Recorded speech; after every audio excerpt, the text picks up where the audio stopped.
so wonderful. Just the air, the quality of life is laid back and gentle. She was there one evening, gone by morning, and for 14 months, the police had nothing. No suspects, no leads, no answers. Just a 47-year-old woman who walked out of her house on Birchwood Lane and vanished like smoke. But here's the thing about the modern world. We've covered our neighborhoods in eyes, little black cameras mounted above garage doors and front porches, quietly recording everything day and night, rain or shine. Most of the time, those cameras capture nothing more interesting than a UPS driver or a stray cat cutting across the lawn. But sometimes, on the nights that matter, they capture something else entirely. 3 weeks ago, a man named Dale Hofstede came forward. He lives 4 houses down from where Nancy Guthrie used to live. He's 61 years old, a retired electrician, the kind of guy who's lived on the same street for 22 years and knows every car that belongs on it. He's not the type to seek attention. He never gave a press interview in his life before this. But after 14 months of watching a grieving family get no answers, and after realizing that what was sitting on his hard drive might change everything, Dale Hofstede picked up the phone and called Nancy's brother. What he told that family, and what that Ring camera recorded on the night Nancy Guthrie disappeared, didn't just reopen this case. It blew it wide open. Before we get to the footage, you need to understand who we're talking about. Because Nancy Guthrie wasn't just a name on a missing persons report. She was a real person with a real life. And understanding that life is the only way to understand why what Dale's camera recorded is so deeply significant. Nancy had lived on Birchwood Lane for 11 years. She moved there after her divorce, bought the house herself, painted the front door red because she said she wanted it to feel like a home you were glad to come back to. She worked as a medical billing coordinator at a regional hospital, a job that sounds mundane, but that she took seriously.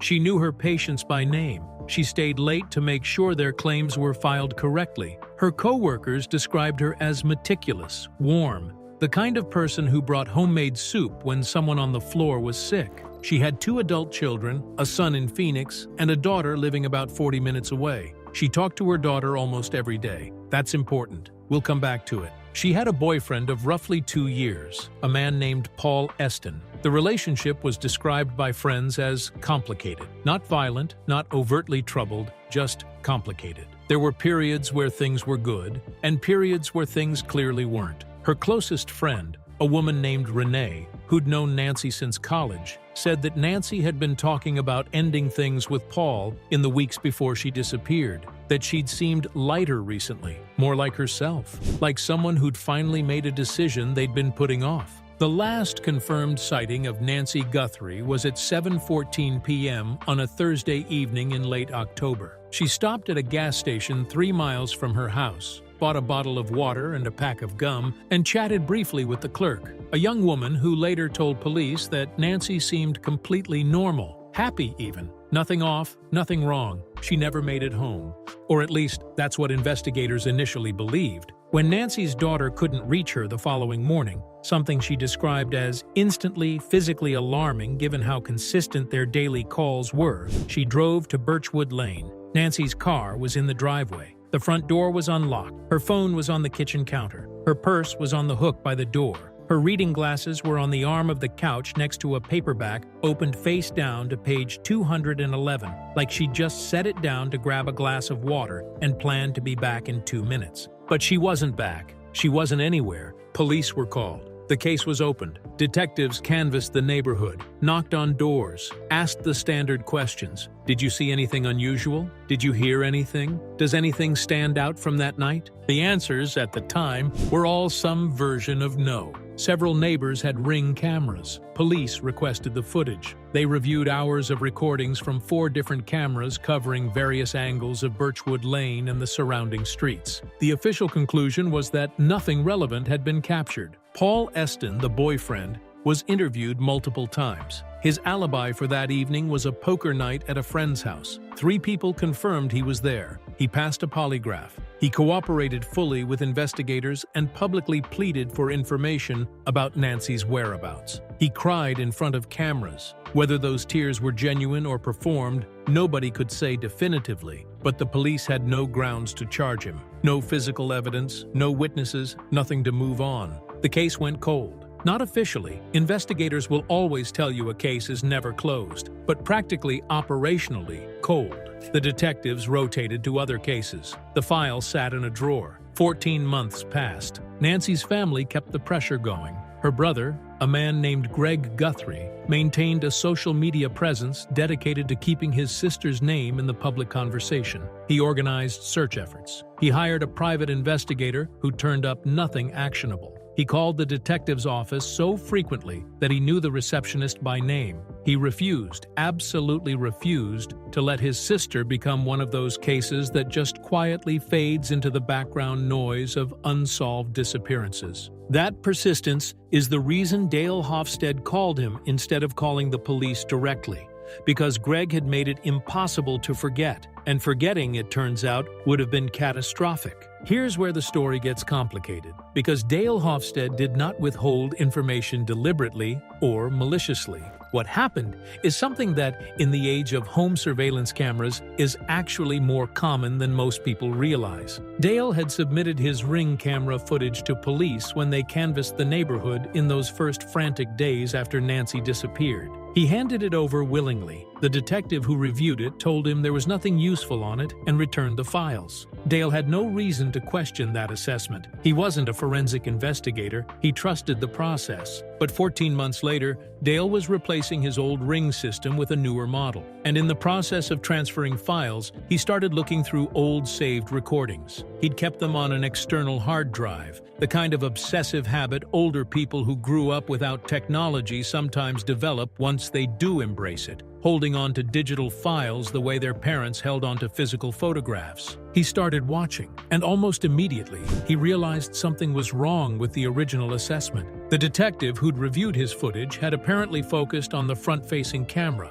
the one pointed at Dale's driveway, and the section of street directly in front of his house. That camera showed nothing remarkable on the night in question, but Dale had a second camera, one he'd installed himself, positioned at a side angle to capture his backyard gate after a series of package thefts in the neighborhood. That camera had a partial sight line down the alley that runs behind the row of houses on Birchwood Lane, an alley that, if you know the neighborhood, connects directly to the rear of Nancy Guthrie's property. The police had been given footage from both cameras, but Dale now believes, and it's a belief shared by Nancy's family and their private investigator, that the second camera's footage was either overlooked or inadequately reviewed the first time, because what it shows is not nothing. It is very much not nothing. At 9:47 p.m. on the night Nancy Guthrie disappeared, Dale's side camera recorded movement in the alley. Now, movement in an alley at night isn't inherently suspicious. People cut through.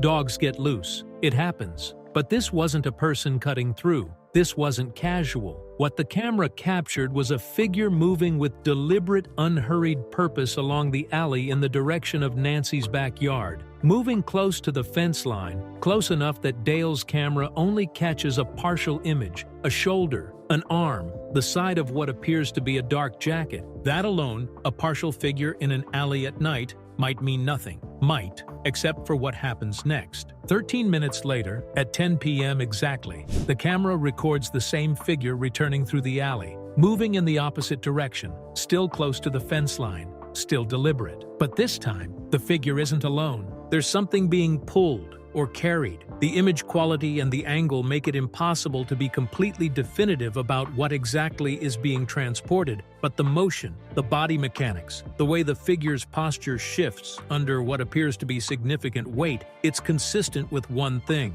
Someone moving something large and heavy through that alley in the dark. They move out of the camera's frame in under 8 seconds. But those 8 seconds represent the first concrete visual evidence in 14 months that something happened to Nancy Guthrie that night, and that it happened to her on or near her own property, not somewhere on the road between the gas station and her house. The figure never fully faces the camera. Not once, not by accident, which means, at minimum, that whoever this was had some awareness of where cameras might be positioned. Enough awareness to stay at an angle, to keep moving, to never give the lens a clean look. That kind of deliberate camera awareness doesn't happen by chance. It suggests forethought. It suggests planning. It suggests that whatever happened on Birchwood Lane that night, it was not impulsive. When Dale showed the footage to Greg Guthrie for the first time, Greg watched it twice in silence. Then he watched it a third time. And then he said something that Dale described as quiet and absolutely certain.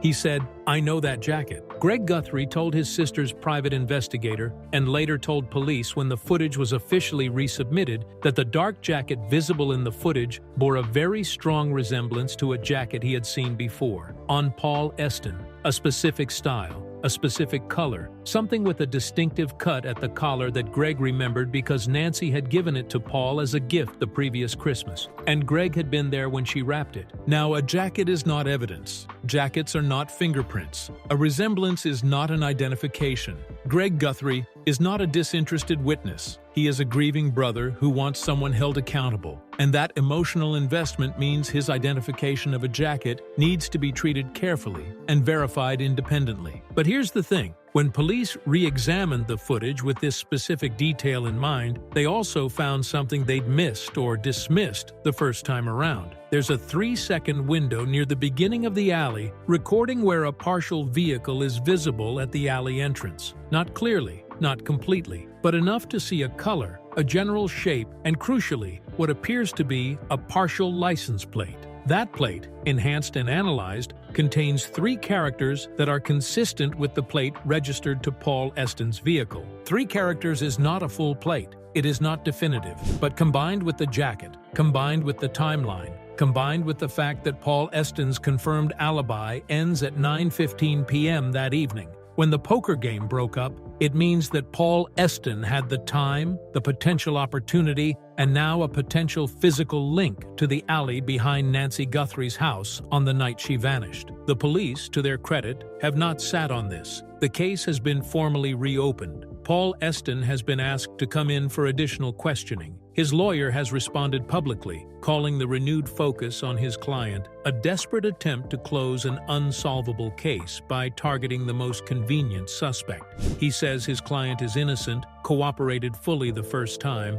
and will continue to cooperate, but that the identification of a jacket in a grainy alley video is not evidence of anything except the confirmation bias of a grieving family. That argument is not without merit. It deserves to be acknowledged. The footage is not a confession. The jacket is not definitive, and any case built on this evidence alone would face serious challenges. But here's what Paul Eston's lawyer cannot explain away: the question of how that footage was inadequately reviewed the first time. The question of why the side camera's recording, which was submitted to police, apparently never received the same scrutiny as the front camera. The question of whether the original investigation had tunnel vision that caused investigators to clear Eston too quickly and move on before exhausting all available leads. Those are questions that Nancy Guthrie's family is now asking loudly, and they deserve answers. Nancy Guthrie is not an isolated case. That's the uncomfortable truth that sits underneath all of this. My mom is just really special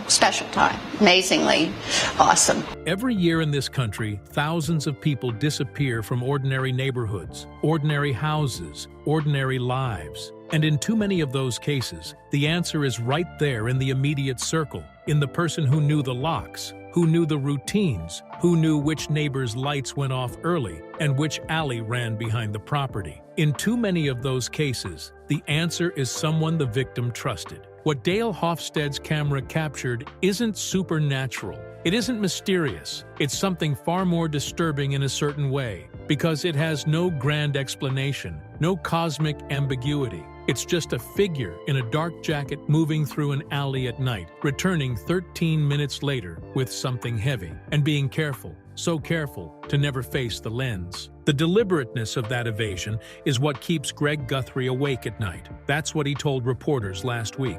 Not just what the camera showed, but what the camera almost didn't show. Because if Dale Hofstede hadn't been upgrading his system, if he'd simply formatted that hard drive and moved on, if he hadn't spent a quiet afternoon clicking through old files with the kind of patience that most people lost somewhere in the middle of the smartphone era, that footage disappears forever. And Paul Eston, or whoever that figure in the alley actually is, continues to walk free with the absolute certainty that the one camera that caught them had already been checked and cleared. Think about that. The margin between a case staying cold forever and a case finally cracking open was one retired electrician who hoards digital files. That's it. That's the entire margin. The investigation is active again. Police have declined to provide specific details about where things stand, which is standard, but sources close to the family confirm that forensic experts are working on enhanced versions of the footage, that the partial plate analysis is ongoing, that additional records, phone records, financial records, location data are being sought as part of the renewed investigation. Nancy's daughter issued a statement that has been shared tens of thousands of times online. On behalf of our family, we want to thank all of you for the prayers for our beloved mom, Nancy.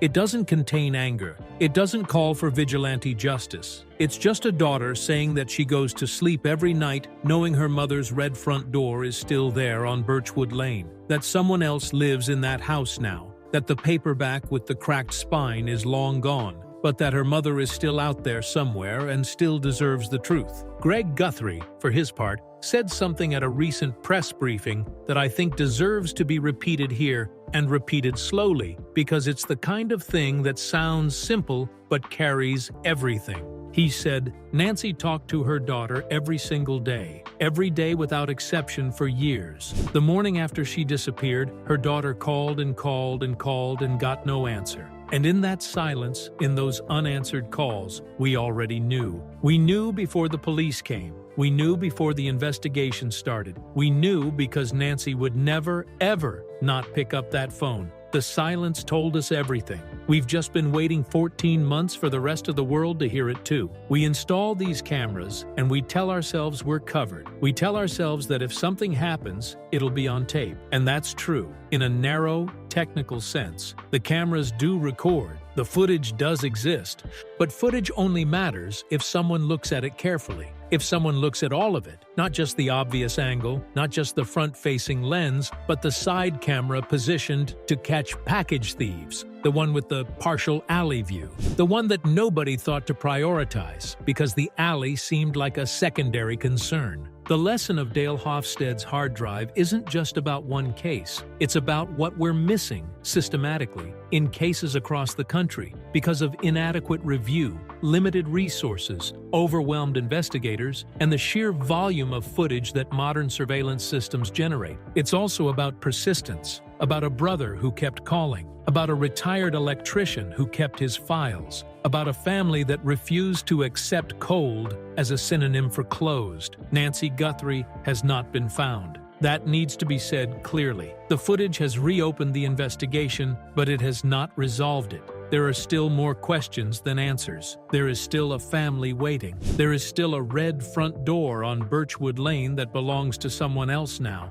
and a daughter who still reaches for her phone every morning in those first blurry seconds before she fully wakes up, before she remembers, still half expecting to see her mother's name on the screen. The camera on Dale Hofstede's side fence didn't bring Nancy home. Not yet, but it did something that 14 months of silence couldn't undo. It made sure the truth was still in the frame.